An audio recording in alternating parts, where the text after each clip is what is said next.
to jump right to, okay, we have to contextualize the terror, which they don't use the word terror, just the violence, in the context of 75 years of settler colonial occupation.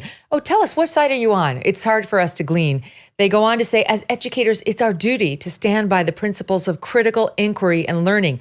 Well, that's true, but you've completely abandoned your duty.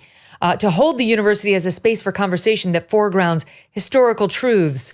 And then they go on to say, we're also deeply troubled by the lack of concern and care for Palestinian and Muslim students at many of our universities, as well as efforts to clamp down on student organizing and free speech.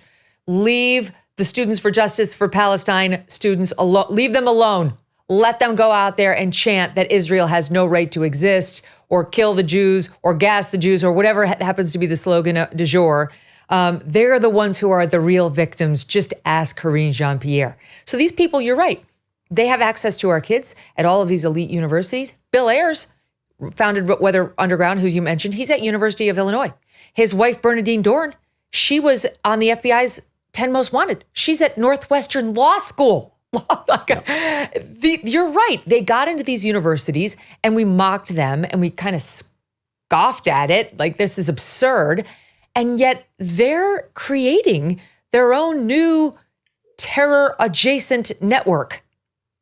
Of course. I mean, I suppose it already existed because they were literally terrorists in the 1960s. So the network has been festering for a long time. And we all mocked it. We said 5 or 6 years ago, we said, oh, look at these crazy little snowflakes on the college campuses. Just wait until they get into the real world and then they'll learn a lesson or two.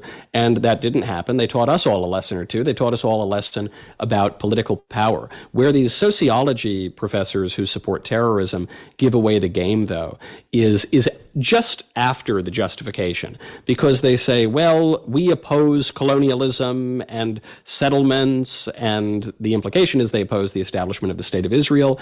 And one could even grant all of their questions and say, yes, the Israel-Palestine conflict is a very long one. It's gone on in its present form for more than a century, and it's gone on in some form or another for millennia at this point. So yes, there are all sorts of complexities to it.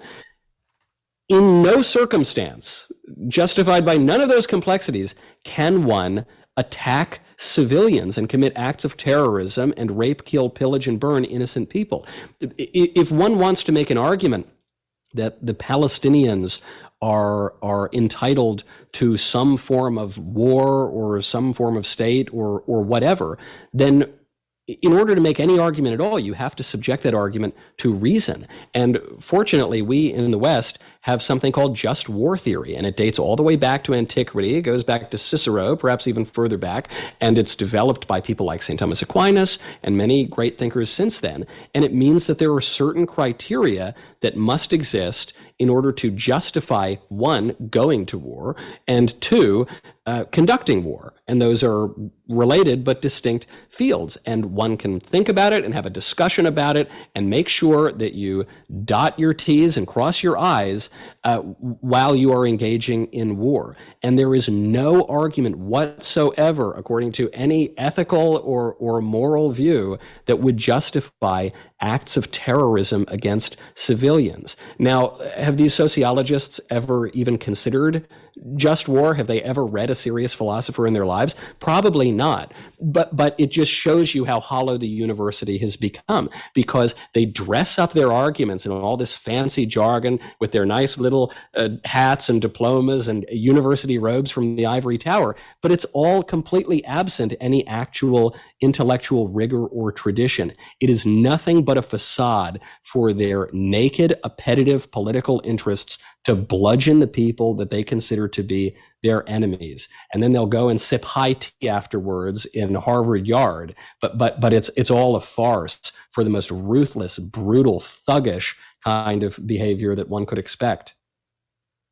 Okay, because I am an OCD type person, I have to say it's cross your T's and dot your I's. You had one of those I was so close. You've heard bedding and apparel brands say they're the softest and most comfortable, right? But do they promise it? At Cozy Earth, you get the softest, most luxurious feeling fabric guaranteed. That means if you do not love Cozy Earth's bamboo sheets, you have 100 days to get your money back. But they're not worried about refunds because once you try Cozy Earth, you're hooked for life. Start with Cozy Earth's best-selling bamboo sheet set, made of 100% premium viscose from bamboo. Super soft, ethically sourced sheets which regulate your temperature, keeping you cool in the summer and cozy in the winter. And it's not just sheets. They have pajamas, loungewear, bath towels, and much more. Unbelievably soft, unforgettably comfortable, the coziest way to make your home a sanctuary. And don't forget Cozy Earth's guarantee. All of their products can be returned or exchanged within 100 days and include an additional 10-year warranty against defects. CozyEarth.com, enter code Megyn at checkout for up to 40% off. CozyEarth.com, promo code Megyn. Hey, thanks so much for watching. If you like what you just saw, hit the subscribe button for more clips and full episodes.